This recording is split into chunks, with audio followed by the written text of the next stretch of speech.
कौन से ऑफिस में काम करते हैं ये?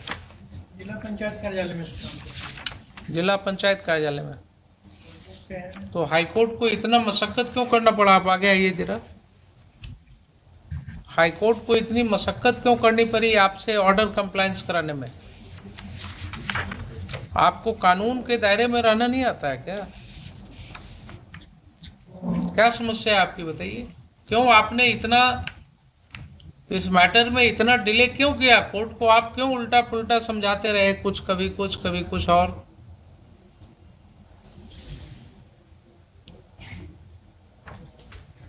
अभी हमने आपको शोकज क्या कंटेम्प्ट में शुरू करूंगा आपके ऊपर। आप अपनी वाइफ और बच्चे को जो अमाउंट के अगेंस्ट आपने अपील भी नहीं किया है, वो अमाउंट भी आप नहीं दे रहे हैं। दे रहे थे सर, उसमें तो दिया था, पीछे दिया था। कितनी सैलरी है आपकी अभी? अभी मेरी 17,000 है। 17,000। 17,000। सैलरी स्लिप कहाँ है आपकी? जनवरी से हुआ है सर, जनवरी से हुआ है। सैलरी स्लिप कहाँ है आपकी? सैलरी स्लिप तो सैलरी तो अकाउंट में जाती है सर, स्लिप बनता नहीं हो। 17,000 है। कॉन्टेक्ट फैमिली में और कौन कौन है आपके साथ? फैमिली में अभी कोई नहीं है। कोई नहीं है, आप अकेले हैं। वाइफ और बच्चे आपके साथ नहीं हैं? नहीं। तो कितना रुपए आप देना चाहेंगे अपनी वाइफ और बच्चे को 17,000 में?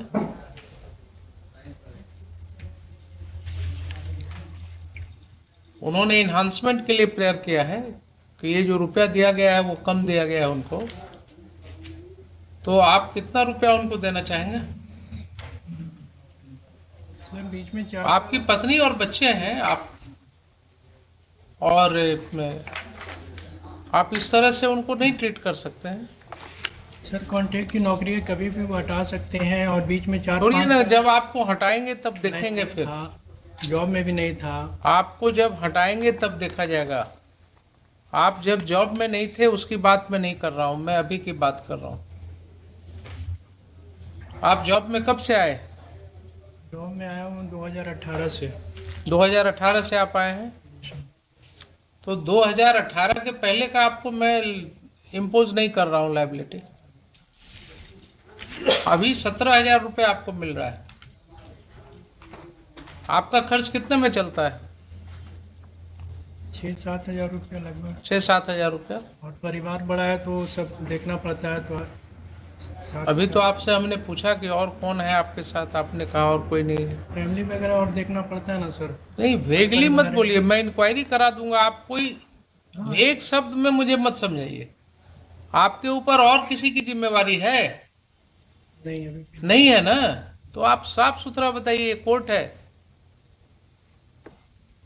तो आपका खर्च कितने में चलता है? लगभग वही 5-6 हजार मान लिया। तो आपका खर्च अगर 5,000 रुपये में चलता है तो आपकी पत्नी को भी तो 5,000 रुपया चाहिए ना? 17 साल की बेटी भी हो गई। एक मिनट रुकिए तो जरा सा। आपकी पत्नी को भी 5,000 रुपया चाहिए ना? नहीं चाहिए? आप 5,000 रुपया खाएंगे और आपकी पत्नी कैसे काम चलाएंगे अपना?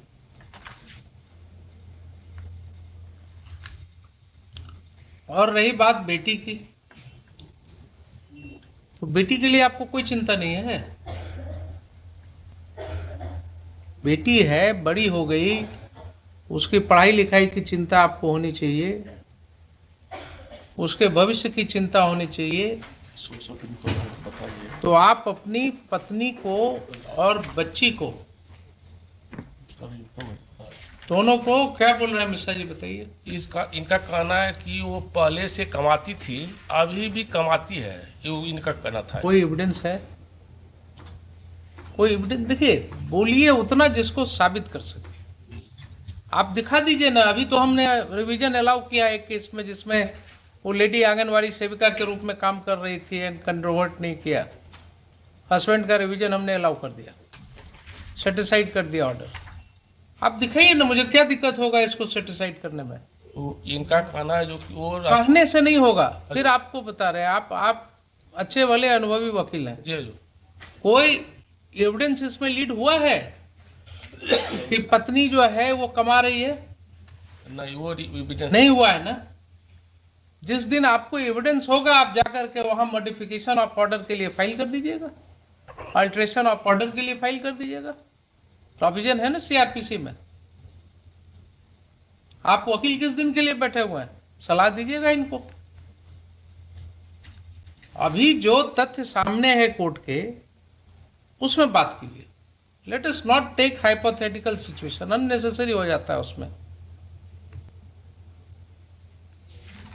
Fact remains that in this case you have not laid any evidence showing that your wife is engaged in any gainful employment. Subsequently implied हुआ है। तो आपको किसी ने रोका क्या? सब्सिक्वेंटली अगर इम्प्लाई हुआ तो आपको किसी ने रोका? आप एक अल्ट्रेशन ऑफ ऑर्डर के लिए फाइल कर देते पिटीशन, वहां दिखा देते कि देखिए साहब, circumstances have changed now, she is herself having sufficient income, therefore I need not pay her. किसने रोका आपको? तो ये तो 3 साल से अभी हाईकोर्ट को मशक्कत करनी पड़ रही है इनसे रुपया दिलाने में, जो जिसके अगेंस्ट इन्होंने अपील भी नहीं फाइल किया 3 साल से, वो रुपया भी नहीं दे रहे थे। सर्विस का ब्रेक कर गया था, ये बता रहा था।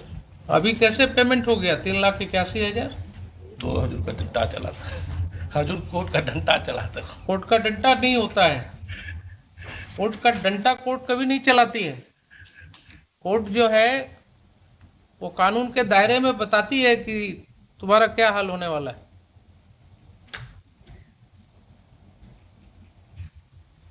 अब छोटी सी बात रह गई है, इसको समाप्त करें हम लोग।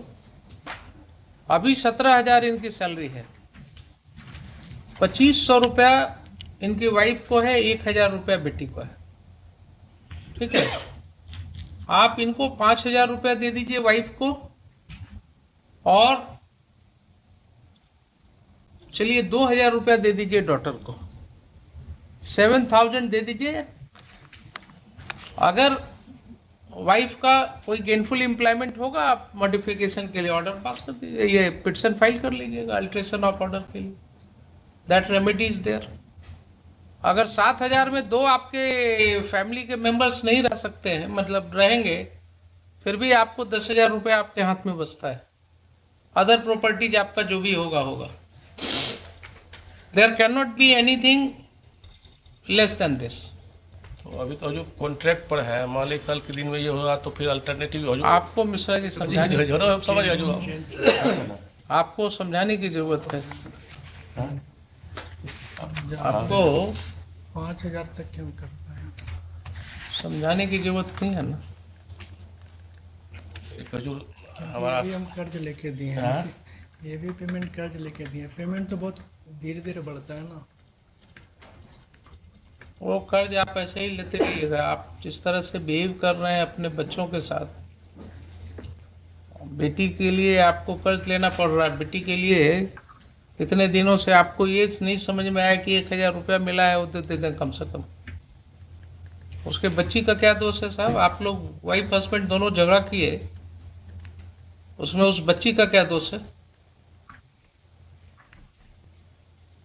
आपको समझ में नहीं आती बात? जो बच्ची पैदा हुई उसका क्या दोष है इसमें? आप उसके साथ भी वही व्यवहार कर रहे हैं। वाइफ और हस्बैंड का तो समझ में आया कि आपस में नहीं पटा, आपका झगड़ा हुआ, तो आपने सोचा कि उसको सबक सिखाना है, नहीं देते हैं। लेकिन बेटी के बारे में तो सोच लिया होता।